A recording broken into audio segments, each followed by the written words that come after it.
والله ما كان ودي يوصل الموضوع الى هذه المرحله. حاولت احل الموضوع بشكل خاص بعيد عن السوشيال ميديا، لكن ما باليد حيله. هذه اول مره بحياتي ادخل فيها بكلاش في السوشيال ميديا. اعتقد اني واجب ابرر، لاني مو من عوايد ولا اعرف حتى اتعامل مع هذه المواضيع. انا متوتر حتى وانا اتكلم. على العموم، الاخ والغالي والعزيز ولا زلت غالي جدا بلال حداد طلبت مني توضيح. يا ريت طلبت مني، عندك رقمي زين كلمني. على العموم، طلبت مني توضيح انه مساعد يقصد منه لما قال المنحنى صناعه محتوى رايحه منحنى سيء ولازم ردها المنحنى السليم. لو تفتح الواتساب بتشوف يا بلال.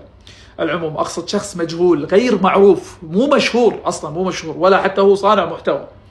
حاول يشوه صورتي، فلازم انا ادافع عن نفسي. طلبت نداء للناس، تعالوا ان في اصوات حقيقيه وفي ناس تبي صناعه محتوى المحترم.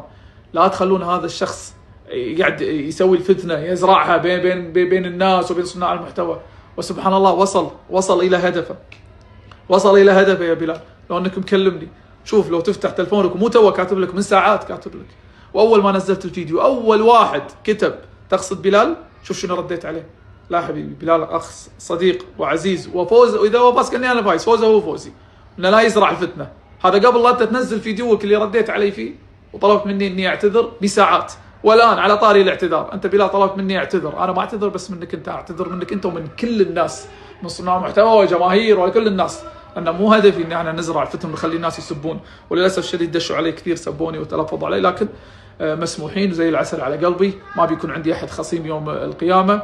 ونقول حق ذاك الشخص حسبي الله ونعم الوكيل. وايضا مسموح، مالي خلق يعني اشيل ذنب اي احد. احس اني انا احب الكل واحس ان الكل يحبني، وما ابي هذه العلاقه تخترب. وبلال حداد، يعني انا قبل اسبوع شايفك، شفت اسرتك الكريمه، شفت عيالك، شفت بنتك، خطبتها لبنتي، انا وياك اتفقنا على هذا الشيء.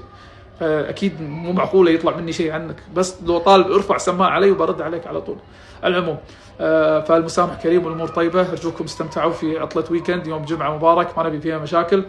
خلونا كل واحد يركز على حياته، كل واحد عنده مشاكله الخاصه. احب الجميع، لا تنسون، ولا ما ابي ولا احد يشيل شيء علي، وابي الكل يحبني بس، لا اكثر، ولا احترمه ويحترمني. شكرا ويعطيكم العافيه. وهذا راح يكون اخر رد بخصوص المشكله. هي كبرت جدا وما نبيها تكبر اكثر من كذي. وبس اشوف بلال ها راح اشوفك قريب ان شاء الله باذن الله.